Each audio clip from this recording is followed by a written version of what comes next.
quem vai. Seja bem-vindo ao Saber Direito Debate. Nossa convidada de hoje é Daniela Menezes, advogada e professora de Direito Internacional.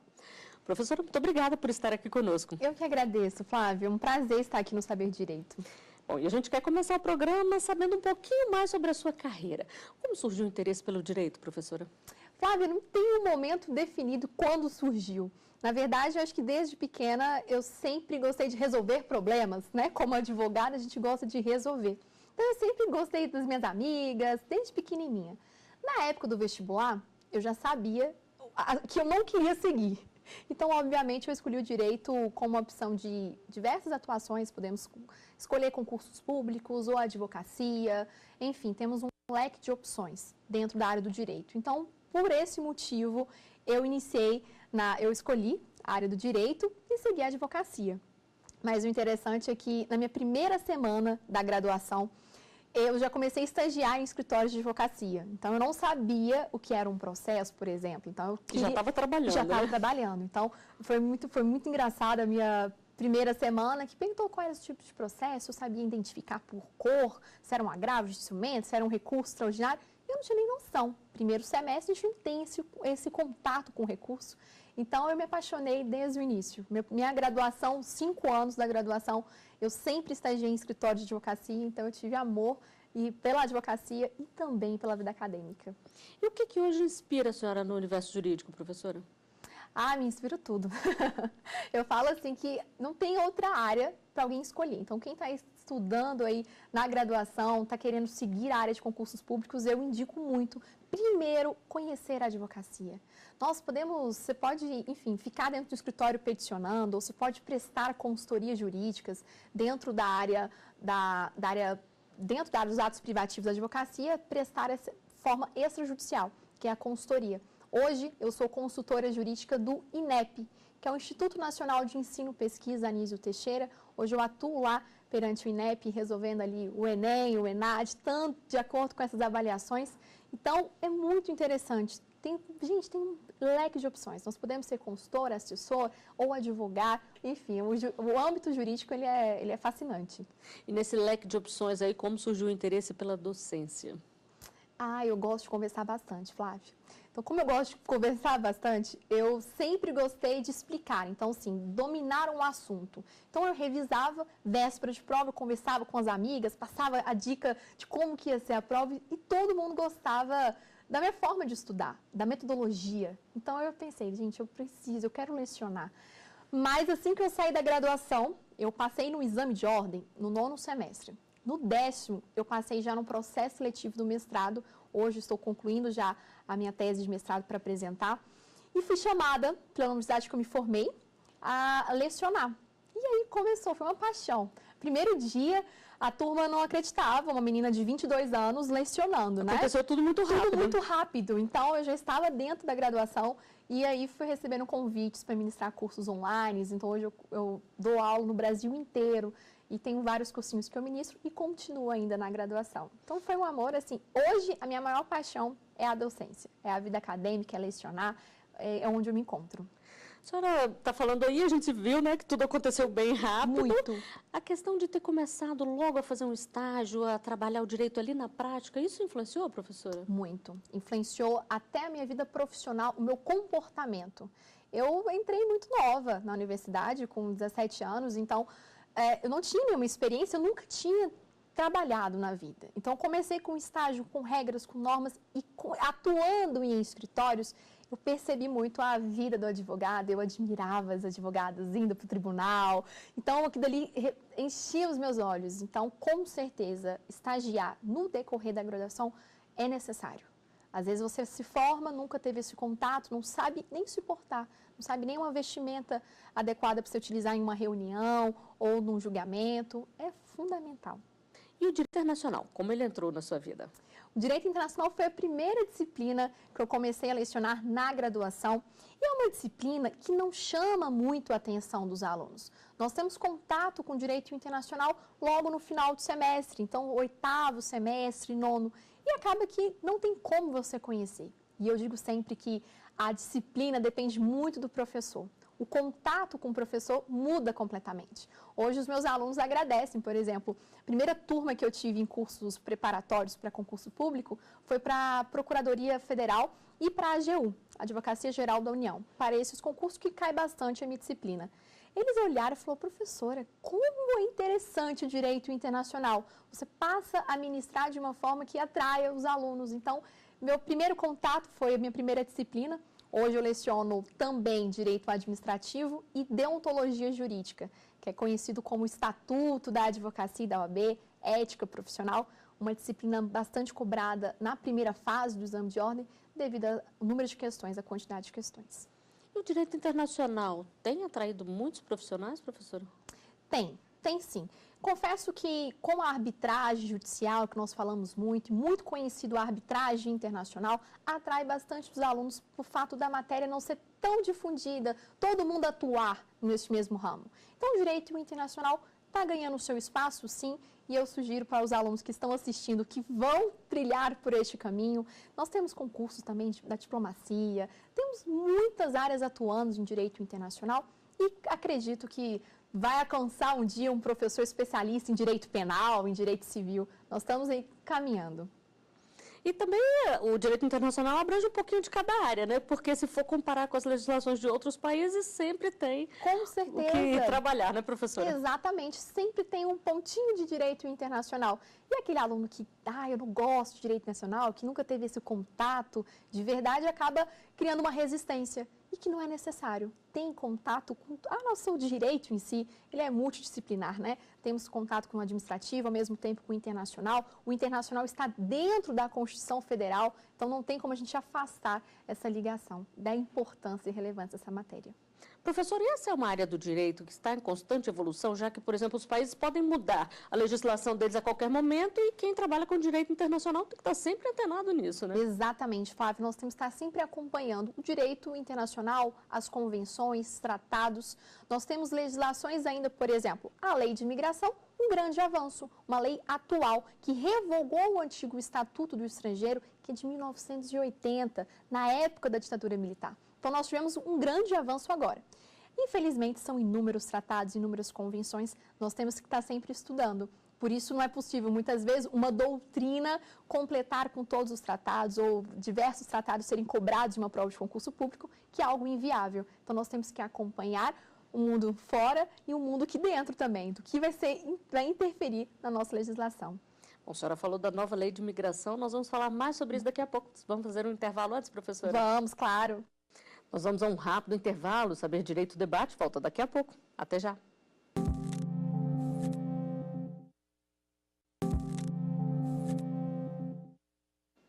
O Saber Direito Debate está de volta, hoje com Daniela Menezes, advogada e professora de Direito Internacional. Ao longo da semana, ela ministrou um curso sobre a Lei de Imigração. Professora, vamos falar um pouquinho então sobre as suas aulas. Quais tópicos foram abordados? A lei praticamente inteira, Flávia. Nosso curso foi dividido em 5 aulas. Cada aula eu resolvi tratar sobre um capítulo específico, de modo que o meu aluno consiga ter uma visão geral da lei de imigração e pontuando a legislação, cada tópico. Na aula número 1, nós falamos aí do artigo 1º ao artigo 5º, que fala sobre princípios, diretrizes da legislação migratória, também sobre as garantias dos migrantes. E, obviamente, nós comentamos sobre os destinatários dessa lei. O imigrante, o residente fronteiriço, o visitante, enfim. Nós comentamos também sobre as opções de nacionalidade, ainda na primeira aula. Falamos aqui sobre naturalização ordinária, temporária, provisória e extraordinária. De extrema importância, sempre mencionando também o artigo 12 da Constituição Federal. Na segunda aula, nós falamos sobre a situação documental deste imigrante, uma preocupação da lei de imigração. Toda pessoa que entrar no país, a preocupação de regularizar os seus documentos. E aí nós mencionamos do visto provisório, também do visto temporário e também do visto aí de visita oficial, diplomático também, lembrando que não existe mais o visto permanente, este visto previsto pelo anterior Estatuto do Estrangeiro. Na aula de número 3, comentamos sobre a condição migratória dos estrangeiros. Avançamos na aula 4 sobre a entrada e saída no território nacional. E também mencionamos aí sobre deportação, expulsão e a condição de repatriação. E por fim, na nossa última aula, comentamos sobre as medidas de cooperação com relação à extradição. Então falamos tudo sobre a extradição e principalmente aí a competência e relevância da Suprema Corte. Bom, a senhora já adiantou que no primeiro bloco que a lei de imigração trouxe várias inovações, porque o estatuto era bem antigo, né? Exato. Quais foram as principais mudanças, professora? Nós podemos falar do cuidado que a lei de imigração teve com o papel do estrangeiro. Antes, o estrangeiro era visto como uma ameaça ao patrimônio nacional. Ele era visto como uma ameaça. Então, o cuidado que nós tínhamos não era com o estrangeiro, com o migrante, mas sim com a gente. Vamos ver como é que vai ser o tratamento. E a lei de imigração avançou bastante. Hoje nós temos princípios como a acolhida humanitária, temos o cuidado de olhar o migrante hoje como um sujeito do direito. Ele passa a ter, então, por exemplo, o direito à garantia da inviolabilidade à vida, ao patrimônio, à segurança. Então, eu acredito que a lei de imigração, confio que foi um grande avanço no nosso ordenamento jurídico. Mas tem tido muita dúvida em sala de aula com essa mudança, professora? Quais são as principais aí? Todo mundo tem, e isso foi abordado no nosso curso. O que efetivamente mudou do Estatuto do Estrangeiro para a Lei de Imigração? O cuidado com os princípios, por exemplo, nós falamos do visto permanente que não existe mais. Nós podemos falar também da questão das garantias, que não existia essa preocupação. Então, hoje, por exemplo, nós falamos do direito à reunião para fins pacíficos, o acesso à educação pública sem qualquer tipo de discriminação, o acesso à reunião familiar e o cuidado que a lei de imigração teve foi estabelecer nenhum tipo de discriminação. E ele destaca isso. Uma reunião familiar, um cônjuge ou companheiro que você tenha também, o acesso que você tenha no Brasil sem nenhuma discriminação. Não falando, então, casal do mesmo sexo, nossa grande crise, né, de que podemos dizer assim. E a gente pode fazer uma espécie de comparação entre a lei de imigração brasileira e de outros países, por exemplo? A nossa agora é considerada uma lei avançada? Eu acredito que sim. É uma lei avançada, inclusive nós avançamos muito mais do que outros países. Nós recebemos o princípio da acolhida humanitária. Então, as pessoas, os refugiados, os asilados, estão sendo bem recebidos aqui no Brasil, com a proteção dessas garantias, o que de fato não acontece em outros países. Então, posso considerar que nossa lei está bem à frente de muitos outros países. Nós falamos aí de mudanças, de alguns princípios. Basicamente, a política migratória brasileira ela é regida por quais princípios e diretrizes? Temos mais de 22 princípios. Então, o princípio, por exemplo, podemos mais uma vez ressaltar a acolhida humanitária, o direito à reunião a fins pacíficos, o princípio da não criminalização da migração, antes visto lá no Estatuto como um perigo, uma ameaça. Então, os princípios são diversos, mais de 22 princípios. Então, eu destaco isso, a acolhida humanitária, que é realmente um grande avanço, e a não criminalização. E o Brasil? É um país que costuma recusar vistos, professora? O que pode levar a isso, por exemplo? Perfeito. Na aula de número 3, nós falamos sobre a condição migratória do estrangeiro e também na aula 2, sobre as hipóteses de não concessão do visto. O que a lei teve o cuidado? De estabelecer um visto para cada situação. Por exemplo, no visto de visita, é concedido para quem quer vir para o Brasil por uma estadia de curta duração. Então, estou falando de um turista, estou falando de uma viagem de negócio ou uma atividade desportiva. E, por exemplo, o visto temporário, que já é para um tempo maior, um período de residência. Exemplo, trabalho, férias-trabalho. Mas o importante é entender que o Brasil, ele concede visto sim, só não vai ser concedido quando você solicitar um visto para outra finalidade. Então, você quer um visto tipo de visita, um visto de visita, sendo que você quer ficar e morar e trabalhar aqui no Brasil. Por exemplo, mais uma vez, Flávia, o visto de visita não pode ser concedido para exercer atividade remunerada, que aí o certo seria o visto temporário. Então, nessas hipóteses, por exemplo, o Brasil não vai conceder o visto, quando não atender os requisitos necessários para cada finalidade. E se uma pessoa consegue o visto, vem ao Brasil, o que pode fazer com que esse visto seja revogado? Se ele atuar e afrontar a nossa legislação, se ele atuar de uma forma que afronta a legislação brasileira e tem uma atividade nociva ao território nacional.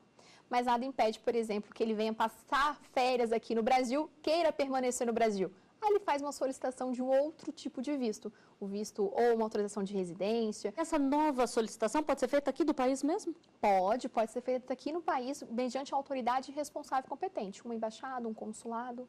poderá ser nenhum problema.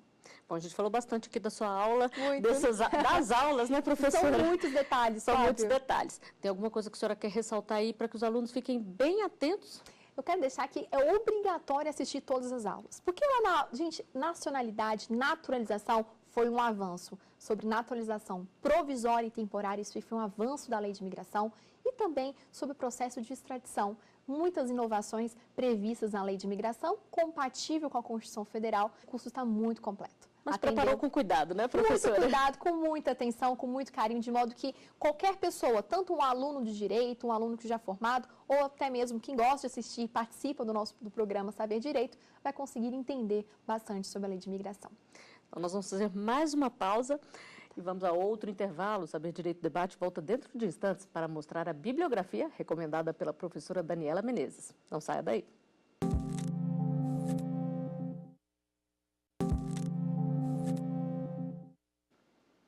Voltamos com Saber Direito Debate. Nossa convidada de hoje é Daniela Menezes, advogada e professora de Direito Internacional. Professora, vamos falar agora, então, dos livros que a senhora recomenda e que ninguém pode deixar de ler, né, professora? Exatamente. Nós estamos aqui com José Afonso da Silva, que escreveu o curso de Direito Constitucional Positivo. Exato. Vamos explicar um pouquinho por que a senhora escolheu esse. Então, Flávia, eu escolhi três doutrinas diferentes. Eu poderia escolher, por exemplo, tudo em direito internacional, mas é necessário que o aluno tenha uma base em constitucional. Tendo em vista que nós mencionamos alguns artigos, como o artigo 12, conhecido por todos. Então, uma base em constitucional é necessário para entender também o direito internacional e entender as garantias postuladas pela Constituição, que são assegurados pela lei de imigração. Então, por que eu indiquei o curso do professor José da Silva, um curso muito completo, um curso aí que foi a base da minha graduação também, em que nós temos os princípios e diretrizes citados na lei de imigração presente no curso de Direito de Constitucional. Professor, é um livro de fácil leitura? Ele é acessível? Ele é acessível, mas requer uma atenção, um cuidado maior. Já requer uma base também em direito. Já requer uma base em direito. Não é um direito, por exemplo, esquematizado, resumido. Ele aprofunda bastante as questões, mas não impede que, por exemplo, um aluno de direito não entenda. Porque ele é muito completo, ele é detalhado, ele coloca bastante exemplo. Então, ele é bem adequado ao nosso esquematizado, que é o próximo livro, a próxima doutrina. Então, vamos passar a ele. Está aqui, é o livro do Paulo Henrique Gonçalves Portela, Direito Internacional Público e Privado, incluindo noções de direitos humanos e de direito comunitário. Isso. O livro do Portela é um livro muito completo. Gente, é um livro para quem está na graduação, muito esquematizado, resumido, e também para quem está se preparando para concurso público, é um excelente livro e eu recomendo. Claro que nós temos outros doutrinadores, mas esse aqui, o acesso dele, a facilidade, informativo, mapas mentais, ele coloca também questões de concursos públicos, de modo que facilita o aluno visualizar a teoria e ir para a prática. Então, para quem está preparando para o exame de ordem, excelente livro, esquematizado e fácil a linguagem dele, e muito completo.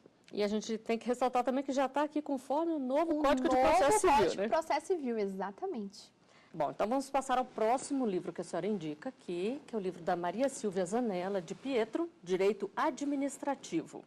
Por quê, professora? Exatamente. Por que direito administrativo no âmbito da aula de direito internacional? Justamente porque nós mencionamos os tipos de atos. Atos vinculados, atos discricionários. É interessante que o aluno tenha uma base sobre a organização da administração pública, no que compõe os atos e tratados, mas também a competência do Poder Executivo, ter uma base da competência do Poder Judiciário. Então, tem que ter também um conhecimento em direito administrativo, por isso que eu falo que a minha disciplina de internacional, assim como as demais, são interdisciplinares. Eu preciso de uma bagagem de cada um para construir um raciocínio. Então, por isso a minha indicação, tanto de direito internacional, administrativo e constitucional. Bem completinho aqui, né? Super completo, igual a aula, gente. E, professora, essa é uma área que as pessoas acham material fácil para estudar, a área de direito internacional? Acham muito material, inclusive, assim. Hoje, por exemplo, hoje olhando nas livrarias, eu percebo a quantidade de doutrinadores em direito internacional, bons doutrinadores. Posso citar aqui o Francisco Rezec, Marcelo Varela, dentre outros doutrinadores de direito internacional. Muito material, tanto, por exemplo, eu tenho um curso completo como esse do Portela, ou eu tenho um curso somente de Direito Internacional Privado, que utiliza muito a Lei de Introdução às Normas do Direito Brasileiro, lá antes um pouquinho do Código Civil. Então, tem muito material, sim, assim como eu tenho em direito administrativo. A senhora falou aí, direito internacional, público, privado. Então, assim, a pessoa pode ir direto ao que ela quer, né? Tem segmentado ali, ela pode achar material. Organizado. Se ele quer, olha, já estudei direito internacional público, já falei sobre sujeitos, tratados, organizações internacionais. Ele falou, bom, concluí o estudo, agora eu quero ir para o privado. Como que funciona a relação entre o Estado e o indivíduo? Aí nós conversamos do direito internacional privado. Bom, e agora, além da advocacia, da docência, a senhora também está partindo para a linha editorial. Está lançando o primeiro livro, né, professora? Exatamente. Neste mês, agora, eu lanço meu primeiro livro. E não, infelizmente, ainda não é o livro de Direito Internacional. Eu vou lançar um livro de Ética Profissional. Nós conhecemos aí sobre a deontologia jurídica, muito utilizado e recorrente na prova do exame de ordem, que é o Estatuto da Advocacia e da OAB. É o meu primeiro livro. O primeiro livro a gente nunca vai esquecer na vida, né? Principalmente por essa disciplina que eu tenho muito amor, porque ela é recorrente na prova do exame de ordem, é que tem o maior peso na prova da OAB, que nós temos aí com 10 questões.